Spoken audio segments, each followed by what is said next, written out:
ସନ୍ଧ୍ୟାରେ ଟିକେ ଇଚ୍ଛା ହେଲା ଯାଇକିନା ହେଲ୍ଦି ମକା ଚାଟ୍ ଖାଇବା ଲାଗି। ଆଉ ବେଶୀ ଦୂରକୁ ଯିବାକୁ ପଡ଼ୁନି ଆମକୁ, ନହେଲେ ମକା ଚାଟ୍ଟା ଆମର ଯାଇକିନା କନଭେଣ୍ଟ ପାଖରେ ହେଉଥିଲା।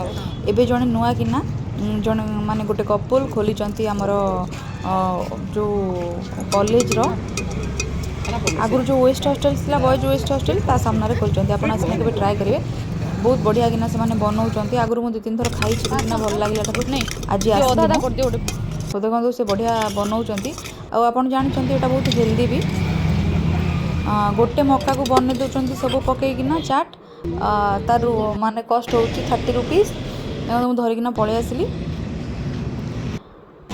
ତାପରେ ଟିକେ ଚାଲିଲା ପରେ, ଇଭିନିଂ ୱାକ୍ କଲା ପରେ ଥକି ପଡ଼ିଲି। ଏବେ ଘରକୁ ପଳେଇବା। ଘରକୁ ଗଲା ପରେ ଫେର୍ ରାତିର ମାନେ ଡିନର୍ ଲାଗି ରାତିରେ କ'ଣ ଖାଇବା ସେଇଟା ଭାବିବାକୁ ପଡ଼ିବ। ଦେଖନ୍ତୁ ଏଇଟା ମୋର କଲେଜ ଟାଇମ୍ର ମେମୋରିର ରାସ୍ତାଟା। ବହୁତ ସିଆଡ଼େ ଆମେ ଯାଇଛୁ ଆସିଛୁ। ଏବେ ସନ୍ଧ୍ୟା ହେଇଗଲା ଯେତେବେଳେ 8ଟା ବାଜିଲାଣି। ଯାଉଛି ମୋ ଝିଅକୁ ଭୋକ ଲାଗିଲାଣି, ଖାଇବାକୁ କରିବି। ଆଜି କହିଲା କୋବି ତରକାରୀ ଭାତ ଖାଇବ। ସବୁବେଳେ ରୁଟି ଖାଏ, କିନ୍ତୁ ବୋଧେ ଖରାଦିନ ଲାଗି ଇଚ୍ଛା ହେଉଛି।